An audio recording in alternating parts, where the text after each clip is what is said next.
Another Piston that was linked to Boston, it's Jerami Grant. What school did Jerami Grant go to, Kwani? Do you know that? We're not about to do this right now. We're not doing this right now. I'm asking a question. That orange school with the orange mascot, with the Minute Maid mascot? Don't encourage him. But with that being said, what do you think it would take for the Boston Celtics to get him? I believe that Boston has offered multiple firsts for him. What multiple means, it could be 2, it could be 3. I don't think, and Troy, I reported it last week, and Troy, we just got off a Zoom with Troy Weaver, the Pistons GM, and he basically said there are guys that are going to be here for a while, but he said no one is untouchable. And that's obviously, as you guys know, like there's a price for every single player in the league, even LeBron. There is a price. It's just whether you're willing to go there. I don't think Jerami Grant is on another team starting in April.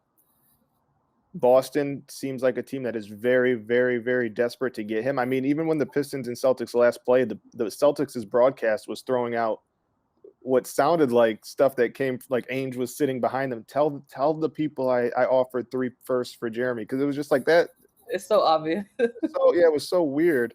I don't think Jerami goes anywhere. He stands for what the Pistons are trying to do from a culture perspective, from a on the court perspective. They're a young team rebuilding, and hey, you see your teammate over there, Jerami Grant, who in year 7 is playing at an all-star level. This is what happens when you grind and you play hard and you take the most of your opportunities.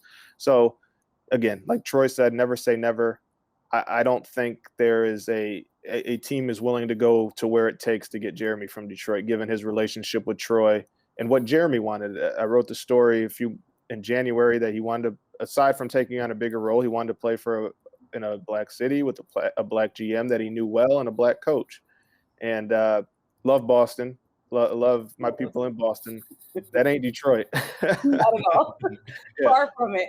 No, not even close. And the other thing too, and I think you reported on this as well, was that the money that he took from Detroit was the same as he would have got if he stayed. Exactly. And when you are making that type of decision, and the success that he had in his previous destination already had a defined role with a really good team, to decide that you want to, uproot yourself and go elsewhere.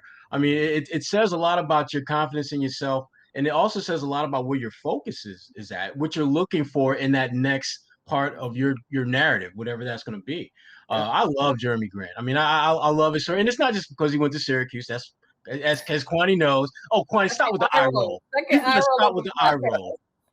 You will better stop with the eye roll, girl. I can't say anything because last time my school and your school met, Izzo couldn't figure out how to beat a 1-3-1 zone after watching it and scouting it for 20 years. So I'm going to keep quiet. Dude, we there are no tricks of the trade. This is what we do. Beat it if you can. If you can't, shame on you. That made it hurt. But Jerami's a good player, man. He does a lot of the things that you really ideally want. But I think that ultimately Troy's asking price, and I don't think Troy has an asking price per se. I think Troy's just going to be like, what else you got? What else you got? As opposed to, I want this. Exactly. I just don't think the Celtics are going to be able to meet that. And I understand that. Because Jerami, to be frank, I love the role that he's in Detroit. I mean, I think he's going to be a guy that if they're competing for a championship or deep playoff run or something like that, Jerami's probably your second or third best player.